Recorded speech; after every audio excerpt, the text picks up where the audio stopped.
And welcome back. Whatever happened with the water crisis in Flint, Michigan? How did it happen? Years ago, a switch in the water supply unleashed poisonous realities for Flint, where the population is mostly black, with many living in poverty. Some have called it mismanagement. Others have labeled it environmental racism. BNC correspondent Stephanie Bertini gives us an up-close look at how lives were forever changed. Each and every day, people who live in Flint, Michigan, question the water supply. We need to know, beyond a shadow of a doubt, that this water is safe. Okay. Deborah Kelly says all that's happened makes it hard to trust that the water is safe. It all started in 2014 when city officials switched the water source to save money. I don't trust them. I don't drink this water. I don't brush my teeth with this water. Okay? Here at work or at home? Here at work or at home. She works as a caregiver for widow Benny Hayes, who's lived almost 9 decades but says she's never been through anything quite as shocking as the Flint water crisis. Never dreamed that I'd be in this position. Eric Mays is one of the city councilmen. He's been around a long time. So when I ask you the question, is the water supply safe, what do you say? Depends on who you talk to. Mays says although officials say the water in Flint is now safe, many people don't believe it. In the years leading up to 2014, Flint was suffering financially. The city, under emergency management, made a decision. Instead of buying its water from Detroit, plans were put in place for Flint to get its water independently from Lake Huron.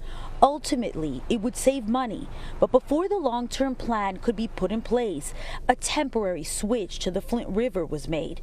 Court documents say even though the safety of the water was in question for a long time, next an alleged failure to treat the water with the proper chemicals. So the water from the Flint River corroded the aging lead pipes, and the lead ultimately got into the water supply. According to court documents, local and state officials didn't admit there was a problem right away, but the color of the water and the voices of the people revealed major issues. People come to council meetings with bags of hair and had rashes on their skin. The legal battles that would follow long and complicated, but court documents connected to a current ongoing class action lawsuit claim thousands of children, adults, property owners, business owners, and other individuals were exposed to lead and other contaminants from the city of Flint's municipal water supply. Mona Monroe Eunice was directly impacted. This is from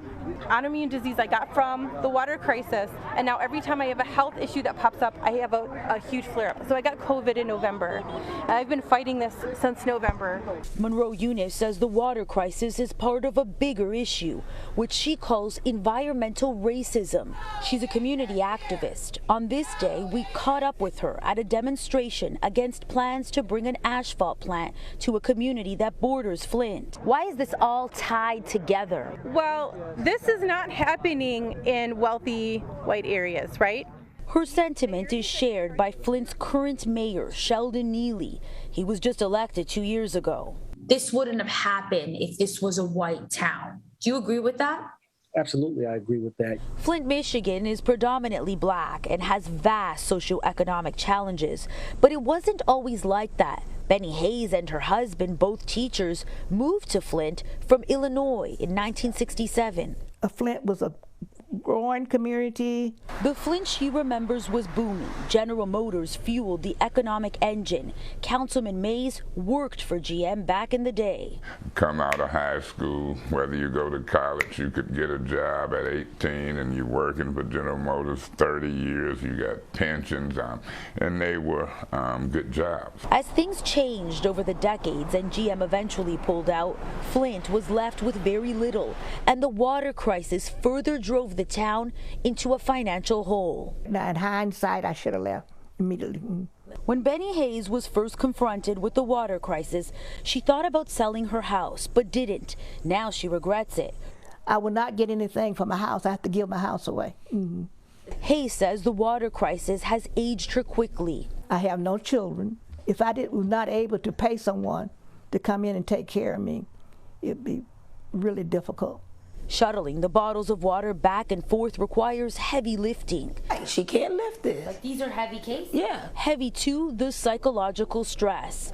Officials admitted there was a problem in 2015. Under the pressure of many, including doctors, the water supply was switched back to Detroit. But by then the damage was done. Yeah, it killed people. For years now, efforts to fix things have involved replacing all lead pipes in Flint. Those aging lead pipes are a problem in other parts of the United States too. President Biden pushing to address that with his infrastructure plan. Never again can we allow what happened in Flint, Michigan. Today, Flint gets its water from the Great Lakes Water Authority. Repiping the water lines is still underway. Officials have stopped distributing free bottled water because for several years they've tested and called the tap water safe.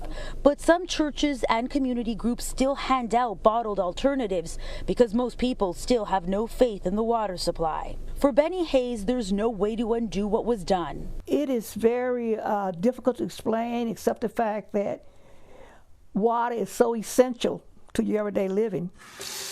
In her household and others, turning on the faucet. They said that this here is the filter. Will never be the same.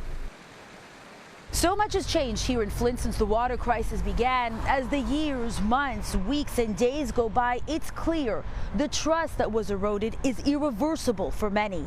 So whether or not the water is safe or will be safe in the future, for many, is irrelevant. I'm reporting in Flint. I'm Stephanie Bertini for BNC.